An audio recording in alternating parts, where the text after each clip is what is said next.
Hello दोस्तों। आज हम इन्फिनेटिव, जेरेंड और पार्टिसिपल के कुछ बेसिक पॉइंट्स के बारे में जानेंगे और साथ ही साथ ये भी जानेंगे कि ये होता क्या है। आइए इन्फिनेटिव के बारे में कुछ इम्पॉर्टेंट पॉइंट्स जानते हैं। इन्फिनेटिव वर्ब का ही रूप होता है जो टू प्लस वर्ब की फर्स्ट फॉर्म यानी बेस फॉर्म के साथ रहता है, जैसे to go, to write, to read. जब हम वर्ब की बेस फॉर्म जैसे कि गो, राइट, लर्न, रीड इनके साथ टू मिक्स करके लिखते हैं तो ये इन्फिनेटिव कहलाते हैं। और सब्जेक्ट, नंबर और पर्सन के बदलने से इन्फिनेटिव पर कोई फ़र्क नहीं पड़ता है। एग्जांपल्स के थ्रू समझते हैं। आई लाइक टू प्ले, यहाँ आई सब्जेक्ट है और टू प्ले एक इन्फिनेटिव है। अब हम सब्जेक्ट बदल के देखते हैं।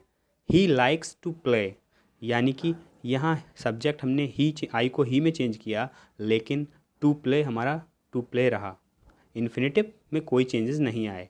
अब हम फिर सब्जेक्ट को चेंज करके देखते हैं और उसके नंबर में चेंजेस करते हैं। Ram and Shyam like to play, यानी कि यहाँ हमने प्लूरल सब्जेक्ट लिया है और हमारा इन्फिनेटिव टू प्ले ही रहा, कुछ बदलाव नहीं आया। तो इन्फिनेटिव में सब्जेक्ट और नंबर पर्सन के बदलने से कोई फ़र्क नहीं पड़ता। इन्फिनेटिव वर्ब का रूप तो होता है, मगर ये सेंटेंस में वर्ब की तरह काम नहीं करता है। ये किसी सेंटेंस में एज अ नाउन काम करता है, यानी कि इन्फिनेटिव जो है सेंटेंस में नाउन की तरह काम करता है। जिस तरह से noun as a subject, subject के तौर पे, एज अ ऑब्जेक्ट, ऑब्जेक्ट के तौर पे, एज अ कॉम्प्लीमेंट, कॉम्प्लीमेंट के तौर यानी कि पूरक के तौर पे काम करता है, ठीक उसी तरह से इन्फिनेटिव भी काम करता है। और infinitive as a adjective noun को क्वालिफाई करने के लिए काम करता है, एज अ एडवर्ब एडजेक्टिव को क्वालिफाई करने के लिए काम करता है। आइए एग्जांपल्स के थ्रू अच्छे से समझते हैं। इन्फिनेटिव का use as a subject of verb, यानी कि वर्ब के सब्जेक्ट के रूप में देखते हैं। जैसे to walk is a good exercise, यहाँ टू वॉक इन्फिनेटिव है और सब्जेक्ट की तरह काम कर रहा है, इसमें इज़ जो है मेन वर्ब है। To find fault is easy, यहाँ टू फाइंड इन्फिनेटिव की तरह यूज़ हुआ है और ये सब्जेक्ट की तरह काम कर रहा है और यहाँ मेन वर्ब इज़ है। As a object of transitive verb, यानी कि ट्रांजिटिव वर्ब के ऑब्जेक्ट के रूप में भी इन्फिनेटिव काम करता है। एग्जांपल्स देखते हैं। ही वॉन्ट्स टू गो, यहाँ टू गो इन्फिनेटिव की तरह यूज़ हुआ है, वो भी ट्रांजिटिव वर्ब वॉन्ट्स के ऑब्जेक्ट के रूप में टू गो इन्फिनेटिव की तरह यूज़ हुआ है। I like to play cards, यहाँ to play like transitive verb के ऑब्जेक्ट के रूप में यूज़ किया गया है, टू प्ले इन्फिनेटिव है। As a object of preposition, infinitive का यूज़ प्रीपोजिशन के ऑब्जेक्ट के रूप में भी करते हैं। जैसे he is about to come, यहाँ टू कम इन्फिनेटिव जो है वो हमारा अबाउट प्रोपोजिशन के ऑब्जेक्ट के तौर पे यूज़ किया गया है। You had no choice but to obey, यहाँ to obey infinitive but preposition के ऑब्जेक्ट के रूप में यूज़ किया गया है। As a complement of the verb, examples के थ्रू देखते हैं। He is to sell his car, यहाँ टू सेल इन्फिनेटिव जो है इज़ वर्ब के कॉम्प्लीमेंट के रूप में यूज़ किया गया है। Her desire is to see me again, यहाँ टू सी इन्फिनेटिव जो है वो इज़ वर्ब के कॉम्प्लीमेंट के रूप में यूज़ किया गया है। एक बात और, कॉम्प्लीमेंट वो शब्द कहलाते हैं जो सेंटेंस को कंप्लीट करते हैं, यानी कि पूरक। यहाँ ही is to sell his car में से अगर टू सेल हिज कार इतने पार्ट को हटा लिया जाए तो ही इज़ कंप्लीट सेंटेंसेस नहीं है, तो यहाँ टू सेल इन्फिनेटिव का यूज़ करके क्या किया है, हमने सेंटेंस कंप्लीट किया है, इसीलिए टू सेल कॉम्प्लीमेंट का काम कर रहा है। Her desire is to see me again, अगर हम टू सी को हटा लें तो हर डिज़ायर इज़ कुछ मीनिंग ही नहीं निकलेगा, तो यहाँ टू सी इन्फिनेटिव का यूज़ कॉम्प्लीमेंट की तरह किया गया है। आइए कुछ और एग्जांपल्स देखते हैं। जैसे he has no money to buy, यहाँ मनी को टू बाय इन्फिनेटिव जो है क्वालिफाई कर रहा है। मनी क्या है, हमारा नाउन, यहाँ एक नाउन को क्वालिफाई कर रहा है इन्फिनेटिव। अगला सेंटेंस देखते हैं। He is too ill to do any work, यानी कि यहाँ जो टू डू है हमारा वो इन्फिनेटिव के रूप पे तो आया है, लेकिन कैसे, इल एडजेक्टिव को क्वालिफाई कर रहा है, यानी कि उसके बारे में कुछ एक्स्ट्रा इन्फॉर्मेशन दे रहा है। To be honest he is not going to help her, यहाँ to be honest he is not going to help her sentence को क्वालिफाई कर रहा है। टू बी ऑनेस्ट हमारा इन्फिनेटिव है। अब इन्फिनेटिव्स के टाइप्स देख लेते हैं। Types of infinitives. इन्फिनेटिव दो टाइप का होता है, इन्फिनेटिव विथ टू या हम कह लें टू इन्फिनेटिव्स, यानी कि वो इन्फिनेटिव्स जिनके साथ क्या टू लग के आता है, जैसे to go, to come, to drink. और दूसरा टाइप होता है बेयर इन्फिनेटिव, या फिर हम कहें जीरो इन्फिनेटिव, या कहें इन्फिनेटिव विदाउट टू, यानी कि बिना टू के जो हमारे आते हैं, जैसे गो, कम, ड्रिंक, ये भी इन्फिनेटिव की कैटेगरी में आते हैं। बेयर इन्फिनेटिव या infinitive without to, infinitive with to या टू इन्फिनेटिव, दोनों की कैसे पहचान करना होगी ये मैं आपको अपनी अगली वीडियो में बताऊंगा। वैसे तो मेनली इन्फिनेटिव ये दो टाइप के ही होते हैं, लेकिन इनके अलावा कुछ और टाइप होते हैं, जैसे continuous infinitive, perfect infinitive, perfect continuous infinitive. और हाँ, इन्फिनेटिव, जेरेंड, पार्टिसिपल, ये तीनों ही नॉन फाइनाइट वर्ब्स हैं। नॉन फाइनाइट वर्ब्स वो वर्ब्स कहलाती हैं जो सब्जेक्ट और टेंस के बदलने पर अपना रूप नहीं बदलती, हमेशा एक ही फॉर्म में रहती हैं। आइए अब जेरेंड के बारे में कुछ इंपॉर्टेंट पॉइंट्स देखते हैं। जेरेंड भी वर्ब का ही रूप होता है जो वर्ब की फर्स्ट फॉर्म प्लस आईएनजी के रूप में लिखा जाता है, जैसे वॉकिंग, रीडिंग, प्लेइंग। ये भी एज अ नाउन की तरह काम करता है और सब्जेक्ट, नंबर और पर्सन के बदलने से इस पर भी कोई फ़र्क नहीं पड़ता है। आइए देखते हैं ये काम कैसे करता है। As a subject of verb, verb के सब्जेक्ट के तौर पर जेरेंड का use. Swimming is a good for health, यहाँ स्विमिंग जेरेंड है और इज़ वर्ब के सब्जेक्ट की तरह काम कर रहा है।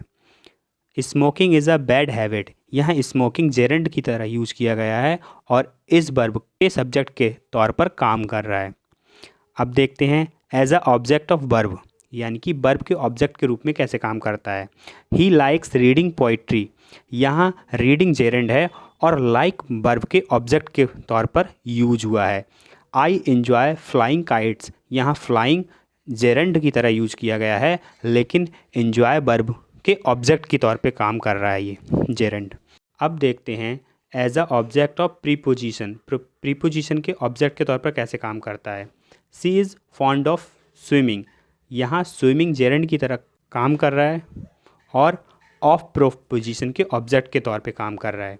You were punished for telling a lie, यहाँ पे टेलिंग अ लाई जो है वो जेरेंड है और फॉर प्रोपोजिशन के ऑब्जेक्ट के तौर पर काम कर रहा है। अब देखते हैं as a complement of verb, यानी कि वर्ब के कॉम्प्लीमेंट के तौर पे कैसे काम करता है।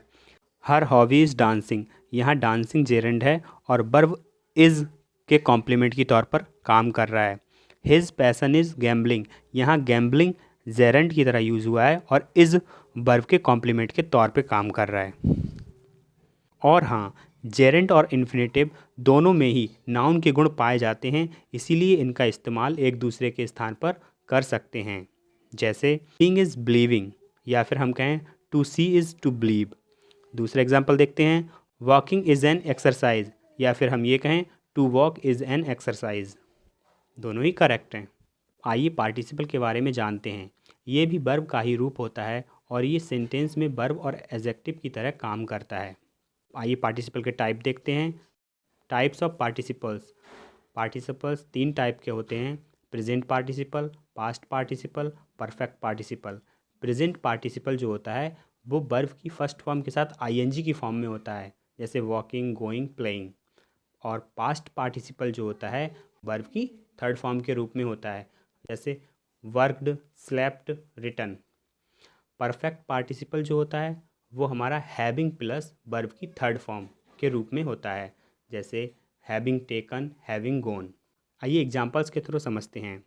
ए कैमल इज़ रनिंग, एक ऊँट दौड़ रहा है। यहाँ रनिंग जो है प्रेजेंट पार्टिसिपल की तरह यूज़ हुआ है क्योंकि ये मेन वर्ब की तरह काम कर रहा है। यहाँ मेन वर्ब रनिंग है और उससे पहले इज़ हेल्पिंग वर्ब है। He saw a running camel, उसने एक दौड़ते हुए ऊँट को देखा, यानी कि ए रनिंग जो है यहाँ कैमल के बारे में बता रहा है कि कैमल जो था वो कैसा है, दौड़ रहा था उस तो उसकी विशेषता बता रहा है, एडजेक्टिव की तरह प्रेजेंट पार्टिसिपल काम कर रहा है। सेंटेंस है, a tired man was sitting under a tree, यानी कि एक थका हुआ आदमी पेड़ के नीचे बैठा था। यहाँ टायर्ड वर्ब की थर्ड फॉर्म है, यानी कि ये पास्ट पार्टिसिपल यूज किया गया है और मैन की विशेषता बता रहा है, यानी कि एडजेक्टिव की तरह पास्ट पार्टिसिपल का यूज हुआ है। He has completed his work, उसने अपना काम पूरा कर लिया है। यहाँ पर कंप्लीटेड जो है पास्ट पार्टिसिपल की तरह यूज किया हुआ है और वो भी मेन वर्ब की तरह काम कर रहा है। अगला सेंटेंस है having failed twice he did not take the examination, 2 बार फेल होने के बाद उसने परीक्षा नहीं दी। यहाँ having plus failed perfect participle की तरह यूज किया गया है। Having taken breakfast he went to the office, नाश्ता लेकर वह ऑफिस गया। यहाँ having plus taken perfect participle की तरह यूज किया गया है। हमने देखा कि प्रेजेंट पार्टिसिपल और जेरेंड दोनों एक ही जैसे होते हैं, यानी कि वर्ब की फर्स्ट फॉर्म प्लस आईएनजी। तो फिर कैसे पहचानें कि प्रेजेंट पार्टिसिपल का यूज सेंटेंस में हुआ है या जेरेंड का? तो जब किसी सेंटेंस में वर्ब की फर्स्ट फॉर्म के साथ आईएनजी दिखे और वह अगर सेंटेंस में मेन वर्ब की तरह काम कर रही है या फिर किसी एडजेक्टिव की तरह काम कर रही है तो वो प्रेजेंट पार्टिसिपल होता है, और अगर नाउन की तरह काम करे तो वह जेरेंट होता है। एग्जाम्पल्स के थ्रू समझते हैं। Ram is walking in the garden, Ram garden में टहल रहा है। यहाँ वॉकिंग जो है मेन वर्ब की तरह यूज की गई है, इसीलिए ये प्रेजेंट पार्टिसिपल है। I saw a playing man, मैंने एक खेलते हुए आदमी को देखा। तो यहाँ मैन की विशेषता बता रहा है, यानी एडजेक्टिव की तरह प्लेइंग यूज़ किया गया है, तो ये प्रेजेंट पार्टिसिपल है। Walking is a good exercise, टहलना एक अच्छा व्यायाम है। तो यहाँ वॉकिंग जो है एक नाउन की तरह यूज किया गया है इस सेंटेंस में, इसीलिए ये जेरेंड है। और playing daily is not good, रोज़ खेलना अच्छा नहीं है। यहाँ प्लेइंग जो है वो एक नाउन की तरह काम कर रहा है, इसीलिए ये जेरेंड है। तो ये थी कुछ बेसिक बातें इन्फिनेटिव, जेरेंड और पार्टिसिपल के बारे में। Thank you.